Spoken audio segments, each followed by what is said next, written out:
Praise the lord. పరిశుద్ధుడైన మన రక్షకుడైన యేసుక్రీస్తు యొక్క నామమును బట్టి ప్రత్యేకమైన శుభములు ఈ యొక్క ఉదయకాల సమయమున ప్రతి ఒక్కరికి తెలియజేస్తూ ఉన్నాం. దేవుడు మీతో పాటు కలిసి ఈ విధంగా చేరి ఆనందించే కృపను దేవుడు మనకు అనుగ్రహించినందుకు ప్రత్యేకమైన ఈ యొక్క శుభములు ఈ దినమున తెలియజేస్తూ ఈ యొక్క నేటి దిన వాగ్దానము కీర్తనల గ్రంథము మొదటి కీర్తన 6వ వచనము. నీతిమంతుల మార్గము యెహోవాకు తెలియను, దుష్టుల మార్గము నాశనమునకు నడుపును. ఈ దినమున వాగ్దానము మరి ఒకసారి చదువుతున్నాను. కీర్తనల గ్రంథము మొదటి అధ్యాయము 6వ వచనము. మొదటి కీర్తన 6వ వచనము. దుష్టుల ఆలోచన చెప్పున నడవక, పాపుల మార్గమున నిలవక అని అక్కడ సంబోధిస్తూ అక్కడి నుండి దేవాతి దేవుడు తన యొక్క కృపను మనకు ఏ విధంగా ఆలోచనతో కూడిన జీవితంలో మనము ఏ విధంగా ఉన్నాము, మన యొక్క స్థితి, మన యొక్క పరిస్థితి ఏ విధంగా ఉంది అనేది ఇక్కడ మనల్ని మనము జ్ఞాపకం చేసుకోవాల్సిన అవసరం ఎంతైనా ఉన్నది. దేవుని ప్రియులారా, ఈ సమయంలో జ్ఞాపకం చేసుకుంటూ ఉన్నాం. దుష్టుల ఆలోచన చెప్పున నడవక అనంటే దుష్టుల ఆలోచన చెప్తే వాటి ప్రకారం నడవకుండా ఉండడము అని మనం అనుకుంటూ ఉన్నాం. కానీ దుష్ట తలంపుల ద్వారా అనగా దుష్టుల యొక్క ఆలోచనలతో కూడిన మన జీవితాలను మనము సరిదిద్దుకునే ప్రయత్నము చేసినప్పుడు, అనగా మన యొక్క జీవితంలో మనము ఆలోచన చేస్తూ ఉంటాం. కొన్నిసార్లు మనము ఏ దుష్ట తలంపులతో ఉన్నా కూడా మనం అనుకుంటూ ఉంటాం, మంచి తలంపులతో ఉన్నాము, మాకు మేము కరెక్టే, సాటి అయిన వారమే, కరెక్ట్గా మేము ఉంటూ ఉన్నాము, దేవుడి సేవలో ఉంటున్నాం. కానీ దుష్టులు ఎక్కడి నుండో రారు, దుష్ట తలంపులు ఎక్కడి నుండో రావు. కానీ దేవుడి యొక్క ప్రజలుగా దేవుడి యొక్క ఆలయంలో కూడుకొని చేరి ఆనందించే వారి మధ్యలోనే దుష్టుడు తన తలంపులను అనుగ్రహిస్తారు. ఎందుకు అనగా ఈ దానికి ఉదాహరణగా నేను కొన్ని విషయాలను చెప్పాలని అనుకుంటూ ఉన్నాను. కొన్నిసార్లు సేవలో మనం ఉంటాం. మనం సేవలో ఉన్నప్పుడు మన సేవ జీవితాలలో ఏదో ఒక మరకను తీసుకొని రావాలని సాతానుడు ఇష్టపడుతూ ఉంటాడు. కావున అక్కడ దుష్ట తలంపులను అనుగ్రహిస్తూ ఉంటాడు. కాబట్టి వాటిని జయించుటకు దేవుడిని శక్తి అడగాలి. మనం కొన్నిసార్లు తప్పిపోతూ ఉంటాం. తప్పిపోయినను సరే, కానీ అక్కడ తప్పిపోయి, అందుకే దేవుని వాక్యంలో ఉన్నది, అతిక్రమమును దాచిపెట్టువాడు వర్ధిల్లడు, దానిని ఒప్పుకొని విడిచిపెట్టువాడు వర్ధిల్లుతాడు. కావున మనము చేసిన అతిక్రమము దేవుడికి మానవుల కంటే ముందుగా తెలుసు. ఎందుకంటే ఆయన చూస్తున్న దేవుడు. అది జ్ఞాపకం చేసుకోవచ్చు. నా జీవితంలో కూడా అలాంటి సంఘటనలు ఎన్నో మార్లు, ఎన్నో విషయాలలో మనుషులను కనబడకపోవచ్చు, కానీ నా జీవితంలో ఎన్నో అలాంటి శోధనలతో కూడిన జీవితాలు ఎన్నో ఉన్నాయని జ్ఞాపకం చేసుకుంటూ ఉన్నాను ఈ సమయమున. ఎందుకంటే చూడండి, పాపుల మార్గమున నిలవక, అపహాసకులు కూర్చుండే చోటను కూర్చుండక, అంటే వారు ఏ స్థానంలో కూర్చుంటున్నారు, వారు మూఢనమ్మకాలు, అపనమ్మకాలు అనే ఈ యొక్క యుగాలలో కూర్చుంటున్నారు. కావున అక్కడి నుండి మనము లేచి మన యొక్క స్థితులను చక్కబెట్టుకొని ముందుకు కొనసాగాలని దేవుని వాక్యం ద్వారా జ్ఞాపకం చేస్తూ ఉన్నాను. దేవుని ప్రియులారా, ఎందుకంటే దుష్టుల ఆలోచన చెప్పున నడవక అనంటే దుష్టుల తలంపులు ఎక్కడి నుండి వస్తాయంటే, మనం ఎప్పుడైతే బహుబలంగా వాడబడుతూ ఉంటామో, మన యొక్క ప్రార్థనల ద్వారా మనము ఎప్పుడైతే దేవుణ్ణి స్తుతిస్తూ ఉంటామో, మన యొక్క ఆరాధన ద్వారా దేవుణ్ణి ఏ విధంగానైతే స్తుతిస్తుంటామో, పాటల ద్వారా స్తుతిస్తూ ఉంటామో, సంఘాలలో స్తుతిస్తూ ఉంటామో, అక్కడ దుష్టుడు పనిచేస్తూ ఉంటాడు. ఏ విధంగా పనిచేస్తుంటాడంటే, వాడికి సర్వాధికారాలు ఉన్నాయి కాబట్టి ఏదో ఒక రకంగా డిస్టర్బెన్స్ చేస్తూ ఉంటాడు. కొన్నిసార్లు ఆరాధన చేయకుండా ఆటంకపరుస్తుంటాడు. మన హృదయాన్ని కలవరపెడుతూ ఏదో నువ్వు కలవరపడుతున్నట్టుగా దేవుడు అక్కడ దేవుడి యొక్క సన్నిధిలో కలవర పెడుతూ ఉంటారు. కాబట్టి అక్కడ జ్ఞాపకం చేసుకోవాలి. దేవుని ప్రియులారా, మనం తప్పిపోతున్నామని కాదు, మన ద్వారా దేవుడు బలమైన కార్యమును జరిగిస్తారన్న సత్యాన్ని ఈ యొక్క ఉదయకాల సమయమున జ్ఞాపకం చేస్తున్నాను. ఎప్పుడైతే దుష్టుల తలంపులతో ఉండకుండా, దుష్టుల ఆలోచనల ప్రకారం ఉండకుండా మనం జీవిస్తామో, వాటి ప్రకారము దేవుడు తన యొక్క దీవెనలన్నీ మన పైన కుమ్మరిస్తాడు. ఎందుకంటే ఆయన న్యాయ విధులు నమ్మదగినవి. ఆయన వాగ్దానం చేసిన వాడు గనక ఆయన నమ్మదగిన వాడని దేవుని వాక్యంలో జ్ఞాపకం చేయబడుతుంది. నేను కూడా రుచి చూచి చెబుతున్నాను. అనగా రుచి చూచి చెప్పడం అని అంటే దేవుడిని తెలుసుకొని వాటి ప్రకారం జీవించినప్పుడు ఏ విధంగా ఆశీర్వదించబడతాము అనే సత్యాన్ని ఈ దినం నా జ్ఞాపకం చేస్తున్నాను. నా జీవితాన్ని చూస్తే ఎంతోమంది దుష్టులు నా జీవితంలో కనిపించారు. దుష్ట తలంపుల ద్వారా ఎంతోమంది నన్ను హేళన చేసిన వారు ఉన్నారు. కానీ వారందరికీ దేవుడు అన్యజనులకు నిన్ను వెలుగుగా నియమించి ఉన్నానని యెషయా గ్రంథంలో జ్ఞాపకం చేసినట్టుగా దేవుడు నన్ను హేళన చేసిన వారు ప్రతి ఒక్కరు ప్రభు సన్నిధిలో వారు నిద్రించిన వారు ఉన్నారు. కొందరైతే వారి అంతలా వారే సూసైడ్ అటెంప్ట్స్ చేసుకొని చనిపోయిన వారు ఉన్నారు, హేళన చేసిన వారు. ఎందుకంటే ప్రతి ఒక్కరిని నేను అనట్లేదు, కానీ కొంతమంది ఎప్పుడైతే నేను వారి కొరకు అనగా దేవుడి యొక్క ప్రజలముగా మనము బాధ వస్తుంది అని మనం బాధపడుతున్నప్పుడు దేవుడు ఆ బాధను చూచే దేవుడు. ఎందుకంటే బైబిల్ గ్రంథంలో అనేక మందిని దేవుడు ఎంతో మందిని తన యొక్క హృదయంలో జ్ఞాపకం చేసుకున్నారు. వారికి హృదయం అనుసారముగా ఉన్నప్పుడు మోషే గారి జీవితంలో చూస్తే మిరియాము, అహరోన్ గారు ఉన్నారు. దేవుడు వారి మధ్యలో చొరవ చేసుకున్నట్టుగా మనం చూస్తూ ఉన్నాం దేవుని ప్రియులారా. ఎందుకంటే దేవుడి చేత ఏర్పాటు చేయబడిన వారి మీద నింద మోపువాడు ఎవడు అని దేవుని వాక్యంలో జ్ఞాపకం చేయబడుతుంది. కావున దేవుని సేవకులను ఆటంకపరిస్తే, దేవుడి యొక్క ప్రార్థనను ఆటంకపరిస్తే, నీ దుష్ట తలంపులను విడిచి నీవు దేవుడి సన్నిధిలో తిరిగి నీ యొక్క పాత్రలను నీవు సరి చేసుకున్నప్పుడు దేవుడు ఎంతగానో సంతోషిస్తాడు.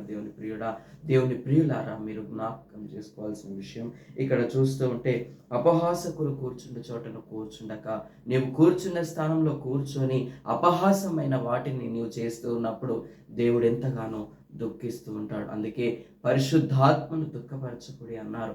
నీ పరిశుద్ధాత్మ కార్యము నీ లోపల జరగట్లేదనంటే నువ్వు పరిశుద్ధాత్మను ఎక్కడనో దుఃఖపరుస్తున్నావు. దేవుని బిడ్డ, ఇది జ్ఞాపకం చేసుకో. ఈ దినమున నీతోనే దేవుడు మాట్లాడుతున్నాడు. ఈ సత్యాన్ని జ్ఞాపకం చేసుకో.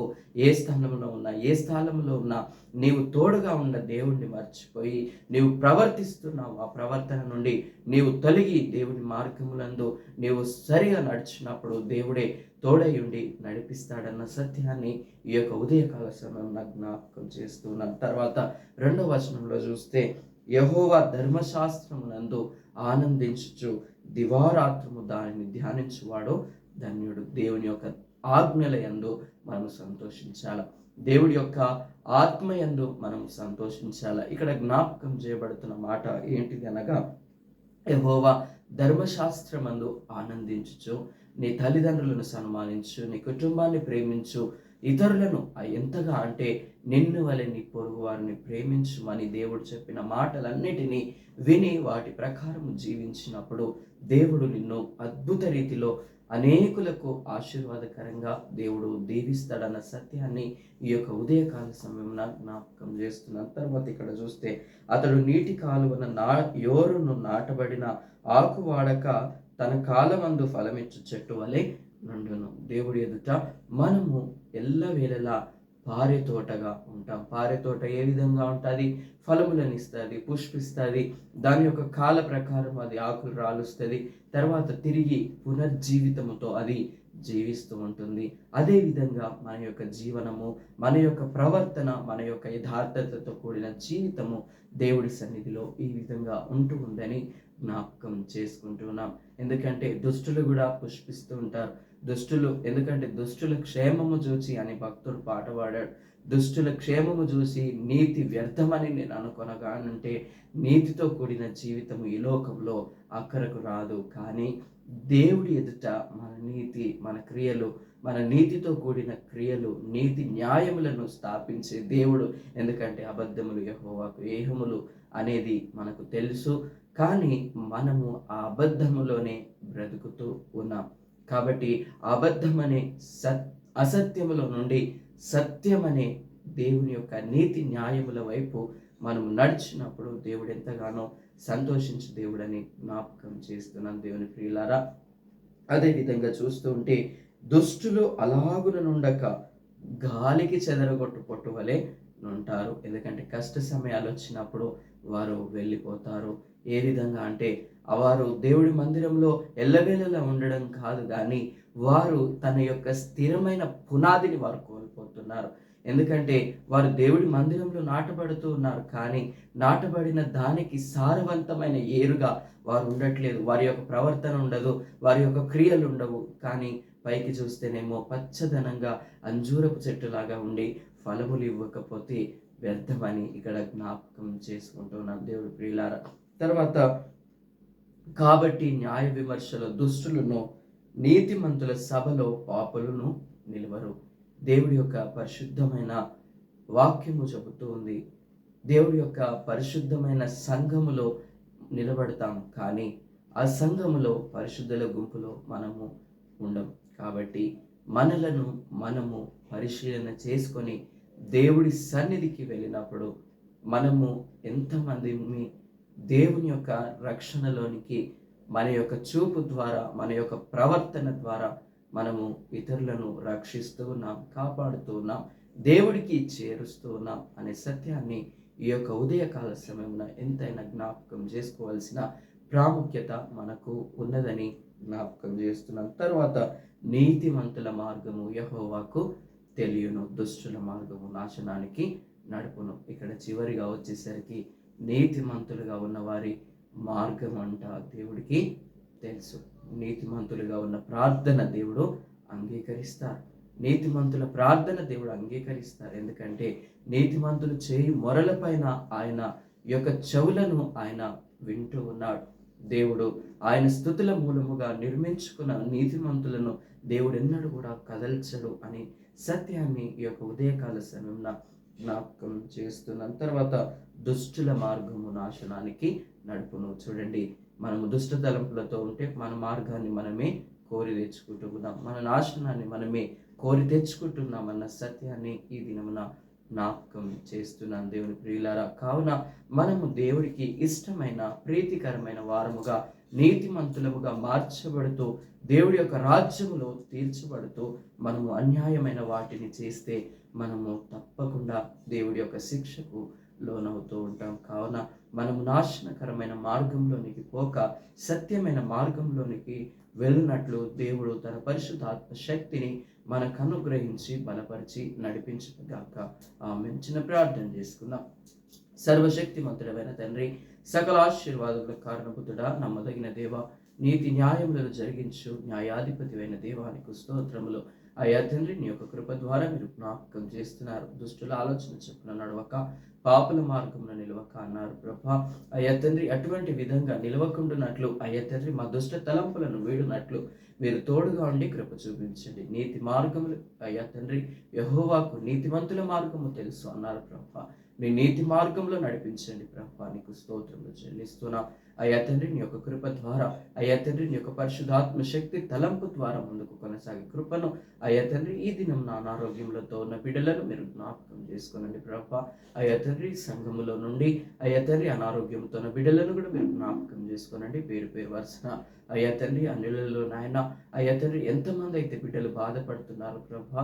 గర్భిణీ స్త్రీలకు సుఖమైన ప్రసవాన్ని అనుగ్రహించండి అయ్యా తండ్రి. ఈ దినంన అయ్యా తండ్రి, మరణిస్తున్న వారిని, దుఃఖిస్తున్న వారిని కూడా మీరు జ్ఞాపకం చేసుకోమని ప్రార్థన చేస్తున్నాం. ఈ దినంన వైవాహిక జీవితంలో వారికి తోడుగా ఉండండి ప్రభా. నీకు స్తోత్రములు అయ్యా తండ్రి. ప్రతి వారు నాయన అయ్యా తండ్రి, నీ యొక్క మేళ్ల చేత నింపబడుటకు కృప చూపించండి అయ్యా తండ్రి. నీకు స్తోత్రములు. తల్లిదండ్రులను కోల్పోయి జీవిస్తున్న బిడ్డలను కూడా మీరు జ్ఞాపకం చేసుకోనండి ప్రభా. వారికి కూడా నీ యొక్క కృప, నీ యొక్క కనికరము చేత నింపమని ప్రార్థన చేస్తున్నాం అయ్యా తండ్రి. అనారోగ్యముతో మా యొక్క అయ్యా తండ్రి ప్రాంతంలో మా యొక్క చుట్టుప్రక్కల ఉన్న వారిని కూడా మీరు పేరు పేరు వరుసను జ్ఞాపకం చేసుకోనండి. సమాధానం లేని కుటుంబాలకు సమాధానకరమైన నీ యొక్క కృపను దయచేయండి అయ్యా తండ్రి. వివాహ వ్యవస్థలో విడాకుల కొరకు చూస్తున్న బిడ్డలను కూడా మీరు జ్ఞాపకం చేసుకోనండి ప్రభా. అయ్యా తండ్రి, వారు నాయన విడాకులు కోరాలని అయ్యా తండ్రి నీ చిత్తము కాదు అయ్యా తండ్రి, మీరు జతపరిచి ఉన్నారు ప్రభా. అటు బిడ్డలను మీరు జ్ఞాపకం చేసుకోనండి ప్రభా. అయ్యా తండ్రి, వారి మధ్యలో కూడా సమాధానంలో దయచేయండి అయ్యా తండ్రి. సమస్తమును మీ స్వాధీనంలో ఉంచుకొని అయ్యా తండ్రి, చంటి పిల్లలు మొదలుకొని పెద్దవారి వరకు, వృద్ధుల వరకు మీ యొక్క రెక్కల చాటున భద్రపరుచుకొని నీ యొక్క కృపలో అయ్యా తండ్రి కావలసిన ప్రతి ఈవిని శ్రేష్టమైన వాటిని ప్రతి ఒక్కరికి అనుగ్రహించి మీ యొక్క మెండైన కృపల చేత భద్రపరచమని, ఈ దినమంతట్లో మీరు తోడుగా ఉండి దినాంతము వరకు మీరు కృప చూపించమని యేసుక్రీస్తు పరిశుద్ధ నామం అడిగి వేడుకుంటున్నాను తండ్రి. ఆమేన్. దేవుడు మిమ్మును మీ కుటుంబాలను మెండుగా నిండుగా దీవించి ఆశీర్వదించి బలపరచును గాక.